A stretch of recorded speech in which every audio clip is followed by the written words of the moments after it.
नमस्कार दोस्तों, मैं प्रशांत मौर्य आपका स्वागत करता हूं वीडियो में। आशा करता हूं दोस्त आपकी तैयारी बहुत शानदार चल रही होगी।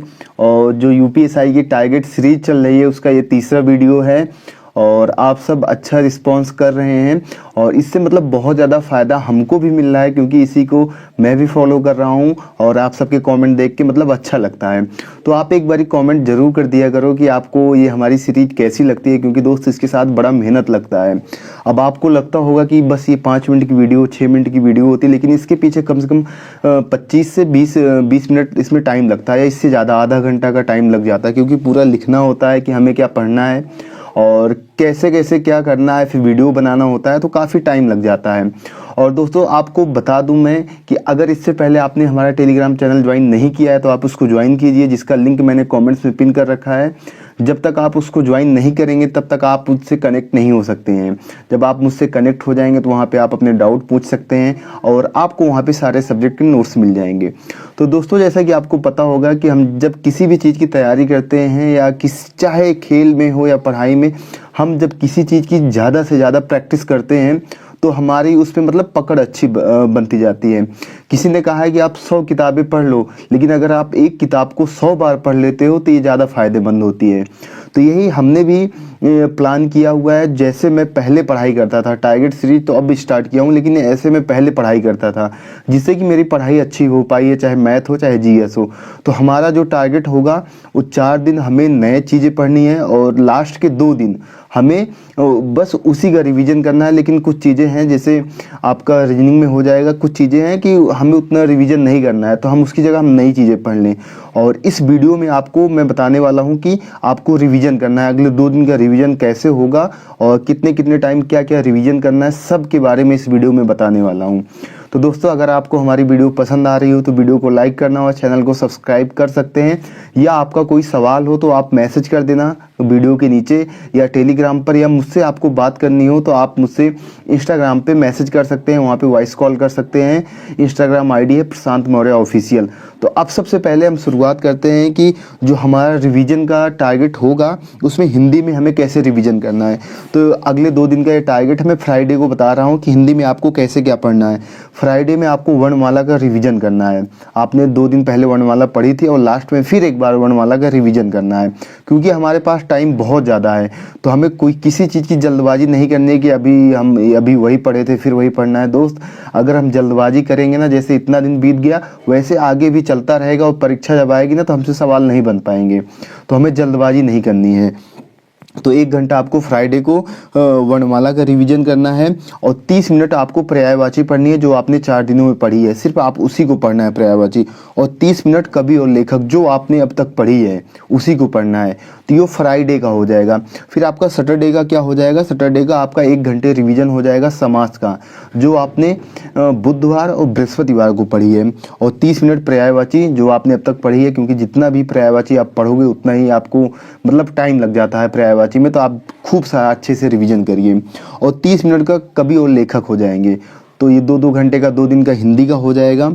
फिर उसके बाद मैथ्स आता है। मैथ्स में आपको फ्राइडे को आपको यूनिट डिजिट फिर से लगानी है।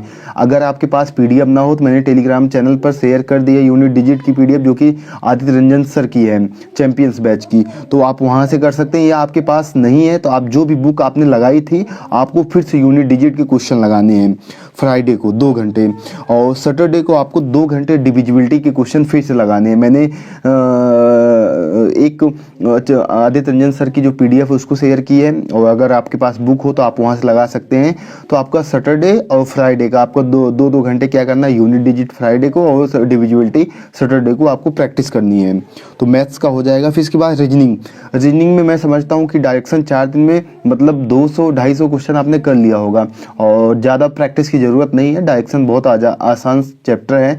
तो हम इसकी जगह अगले 2 दिन नया चैप्टर की प्रैक्टिस करने वाले हैं, वो होगा एनोलॉजी। एनोलॉजी में काफ़ी टाइप आते हैं, शब्द टाइप आते हैं, और नंबर मतलब वर्ड एनोलॉजी आती है, नंबर एनोलॉजी आती है, और मतलब बहुत सारी इसमें टाइप होते हैं। इसकी पीडीएफ मैं टेलीग्राम पे शेयर कर दूंगा। उसमें 269 क्वेश्चन आपको मिलेंगे, जो कि राहुल शर्मा सर की बुक का है।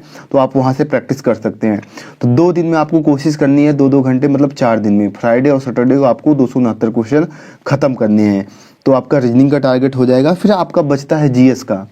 जीएस में आपको क्या करना है, फ्राइडे में आपको 1 घंटा पॉलिटी में क्या पढ़ना है, 1813 का चार्टर एक्ट पढ़ना है, जिसका रिवीजन करना है आपको 20 मिनट। फिर नया जो पढ़ना है आपको 1833 का चार्टर एक्ट और 1853 का चार्टर एक्ट, क्योंकि 1853 में कंपनी का शासन समाप्त कर दिया गया था, इसके बाद क्राउन का शासन आ गया था। तो 1 घंटा इनको आपको पढ़ना है, फ्राइडे को पढ़ना है, ये आपका हो जाएगा। और इसके बाद जो सैटरडे को आपको पढ़ना है, इनका आपका 10 मिनट रिवीजन करना है। फिर सैटरडे को आपको 1773 का रेगुलेटिंग एक्ट, 1781 का एक्ट ऑफ सेटलमेंट, 1784 का पिट्स इंडिया एक्ट, 1786 का संशोधनात्मक अधिनियम, 1813 का चार्टर एक्ट, 1793 का चार्टर एक्ट, 1833 का, 1853 का, सब का रिवीजन करना है 1 से 1.5 घंटे में सैटरडे को। तो आपका ये पॉलिटी का हो जाएगा 2 दिन का। फिर जैसा कि मैंने पिछले वीडियो में मूल विधि के बारे में बताना भूल गया था, लेकिन उसकी जानकारी मैंने टेलीग्राम पे दे दी थी। तो आपको मूल विधि में क्या करना है, फ्राइडे को आपको दहेज प्रतिषेध अधिनियम 1961 का रिवीजन करना है। आपको पता था दहेज प्रतिषेध अधिनियम 20 मई 1961 को पारित हुआ था और 1 जुलाई 1961 ईस्वी को लागू हुआ था। और इसमें अध्याय 0 है, क्योंकि बहुत छोटा एक्ट है और 10 धाराएं हैं। तो आपको इसका रिवीजन करना है फ्राइडे को 1 घंटे में। और सैटरडे को आपको रिवीजन करना है घरेलू हिंसा से महिला संरक्षण अधिनियम 2005। ये जो पारित हुआ था, ये पारित हुआ था 13 अक्टूबर 2005 ईस्वी को और लागू हुआ था 13 सितंबर 2005 ईस्वी को लागू हुआ था और 26 अक्टूबर 2006 ईस्वी को मतलब लागू हुआ था और पारित हुआ था। और इसमें 5 अध्याय हैं, 37 धाराएं हैं। तो आपको इसका रिवीजन करना है, तो आपका मतलब बहुत अच्छा हो जाएगा। तो आज ये पूरा 9 से 10 घंटे का अगले 2 दिन का टारगेट होगा। और जो संडे में आपको क्या करना है, इस संडे तो आपको RW पे मॉक टेस्ट नहीं मिलेगा, लेकिन आप जहाँ अगर लगाते हैं, चाहे टेक्स्ट बुक हो चाहे जहाँ पे आप लगा सकते हैं, लेकिन मैं अभी RW पे ही लगाता हूँ। तो आपको जो ये वाला संडे छोड़ के जो अगला संडे आएगा उसका मैं एनालिसिस मॉक का जरूर कराऊंगा। और उस संडे को आप कोशिश करना मॉक लगा लेना, अपना 1-2 घंटा 3 घंटा पढ़ाई कर लेना अपना, ठीक है, मैच खेलना, पिक्चर देखना, जब मतलब एक दिन तो अपने आप को टाइम देना है, खेलना है, घूमना है, मतलब इंजॉय करना है थोड़ा सा। तो आपका 2 दिन का टारगेट होगा। फिर आपको जो मंडे और ट्यूसडे की टारगेट वीडियो है वो संडे को शाम तक आपको मिल जाएगी या सुबह भी आपको मिल सकती है। तो दोस्त, हम किसी भी चीज़ में सक्सेस होना चाहते हैं ना, तो हमें सबसे ज़रूरी चीज़ ये होती है कि हम किसी चीज़ को कितनी बार प्रैक्टिस करते हैं। ये नहीं कि हम नई नई चीज़ें सीखते जाएं और पुरानी चीज़ों को भूलते जाएं, ऐसा नहीं करना है। हमें नई नई चीज़ों को भी सीखना है, कम से कम सीखना है। कोशिश करनी है कि हमें कम से कम सीखना और ज़्यादा से ज़्यादा हमें पुरानी चीज़ों की प्रैक्टिस करनी है। नहीं तो जो हमारे दिमाग में पुरानी चीज़ें अच्छी से बैठी होती हैं, उनकी प्रैक्टिस कम होती है ना, तो दिमाग से निकलती जाती हैं। तो कोशिश आप करना कि जो मैंने आपको बताया है, और आप जल्दबाजी नहीं करेंगे कि हमें नया नया पढ़ते जाना है, नहीं तो मेरा सिलेबस कंप्लीट नहीं होगा। ऐसा कुछ नहीं, अभी बहुत ज़्यादा टाइम है।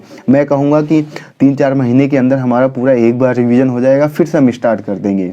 तो आपको जल्दबाजी नहीं करना है। और दोस्त, वीडियो के नीचे आप कमेंट करके ज़रूर बताना कि हमारा वीडियो कैसा लग रहा है, क्या आपको कुछ फ़ायदा कर पा रहा है कि नहीं कर पा रहा है, आप अपनी पढ़ाई में मतलब टाइम से बाउंडेड हो पा रहे हो कि नहीं हो पा रहे हो। ओके दोस्तों, नमस्कार।